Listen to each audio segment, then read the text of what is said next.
পুজো এসব খেলা, all this is not Debika style. Debika আমার কথা শোনো, আমার I'm কথা going. শোনো, একটু দাঁড়াও এখানে। শান্ত হও তুমি, এসো আমার সাথে। দেবিকা I said let এসো me. এদিকে, এসো বলছি।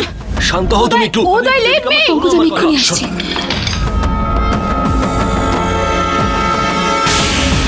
আরে এটা তো ওই মেয়েটা, জ্যোতি বশিষ্ঠের বোন।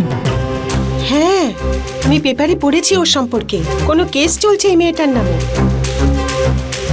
আমিও টিভিতে দেখেছিলাম কোন একটা ছেলেকে খুব নাকি পিটিয়েছিল ডিস্কোতে। দেখে তো খুব সাদাসিধে মনে হয়।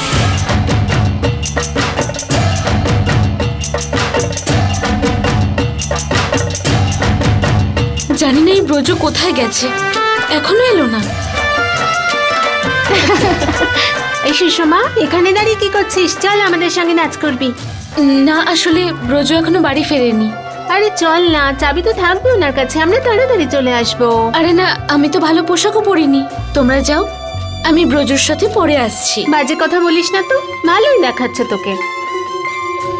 হ্যাঁ রে, সুধা কোথায়? ঠাকুমা, সুধা আসলে দিদির বাড়িতেই রয়ে গেছে, আজ রাতে ওখানেই থাকবে। কেন?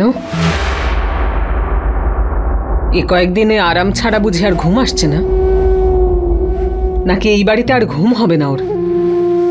তুই তো জানিস দীপু, অবিবাহিতা বোনের তার দিদি শ্বশুর বাড়িতে থাকাটা তোর বাবা একদম পছন্দ করে না। মা প্লিজ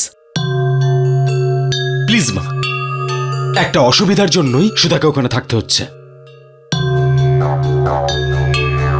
বাবাও ওখানে নাচের অনুষ্ঠানের সময় অসুস্থ হয়ে পড়ে, বুঝলে? ও দেবিকাতে রূপান্তরিত হয়ে যায়। আরে উদয়, এসো ভিতরে এসো। আরে না, আমি তো শুধু ওকে ছাড়তে এসেছিলাম। সরি আঙ্কেল, একটু দেরি হয়ে গেল। কোনো ব্যাপার নয় বাবা, তুমি একটু বসো, এসো। আমি চা করে আনছি। হ্যাঁ, আরে না না ঠাম্মি, আমার এমনিতেই দেরি হয়ে গেছে, চা অন্য একদিন খাবো, আজকে আসি। বাবা অনেক ধন্যবাদ তোমাকে, তুমি এত ব্যস্ত থাকো তাও সময় করে ওকে ছাড়তে এসেছো।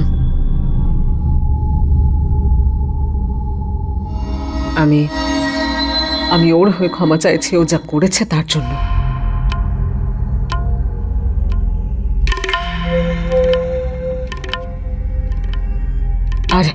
আর একটা অনুরোধ আছে বাবা, আমি এটা চাই না বাবা এই অবস্থায় ও বাড়ির বাইরে থাকুক। অন্যের বাড়িতে গিয়ে সমস্যা তৈরি করা ভালো দেখায় না বাবা,